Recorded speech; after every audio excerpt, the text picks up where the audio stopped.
கிருஷ்ண பகவானோட இதயம் பூரி அரசனோட கையில கிடைக்குது.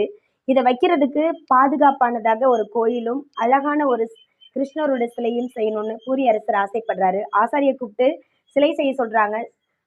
ஆசாரி உளிய வச்சதும் உளி இரண்டாக உடைப்படுது. அரசர் ரொம்ப மனசு வேதனைப்படுறாரு. அந்த டைம்ல ஒரு வயதான மனிதர் வந்து, நான் உங்களுக்கு சிலை செய்து தரேன், ஆனா 21 நாளைக்கு நீங்க யாரும் என்ன டிஸ்டர்ப் பண்ணக்கூடாதுன்னு சொல்றாங்க. அரசரும் சரி ஓகே, நீங்க செய்யுங்க, நாங்க உங்களை எந்த டிஸ்டர்பும் பண்ண மாட்டோம்னு அவருக்கு தேவையான எல்லா வசதிகளையும் ரூம்குள்ள வச்சு ரூம் கதவை லாக் பண்ணிடுறாங்க. 15 நாள் வரைக்கும் தொடர்ந்து சத்தங்கள் கேட்குது, உளி அடிக்கிற சத்தம். 15 நாள் கழிச்சு சவுண்டே கேட்கல. ஒருவேளை அந்த மனிதர் அசதியில தூங்கிட்டாரோ, நம்ம போய் கதவு தட்டி பார்ப்போம் அப்படின்னு அரசர் வேக வேகமா போய் கதவை தட்டி பார்க்கறாரு. அங்க என்ன ஒரு ஆச்சரியம்! விஷ்ணு பகவானே உட்கார்ந்து அந்த சிலையை அழகாக செதுக்கிட்டு இருந்திருக்காரு. இத பார்த்த அரசர் மெய்மறந்து விஷ்ணு பகவானை கும்பிட்டாலும், விஷ்ணு பகவான் கோவப்பட்டு, நான் சொன்னதை கேட்காம பொறுமையை இழந்து கதவை தட்டியதுக்கு தண்டனையா, இந்த சிலைகள் இன்கம்ப்ளீட்டா தான் இருக்கும். முழுமை அடையாத சிலைகளை தான் நீங்க இங்க வணங்கணும். அதற்காக நான் இங்க இருக்க மாட்டேன் அப்படின்னு அவசியம் இல்லை.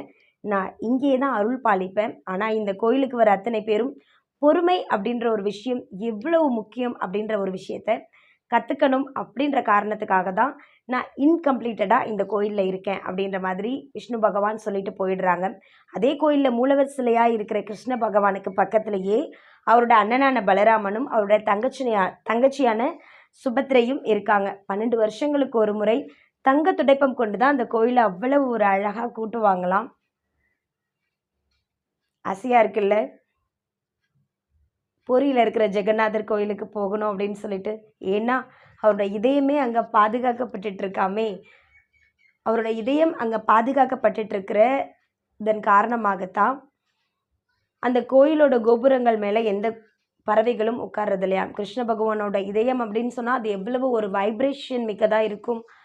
ஸோ அதன் காரணமாக தான் அங்கே எந்த பறவைகளும் உட்கார்றதில்லை அப்படின்ற ஒரு விஷயத்தையுமே வந்து சயின்டிஸ்ட் வந்து சொல்லியிருக்காங்க. Thank you. Two subscribe my channel.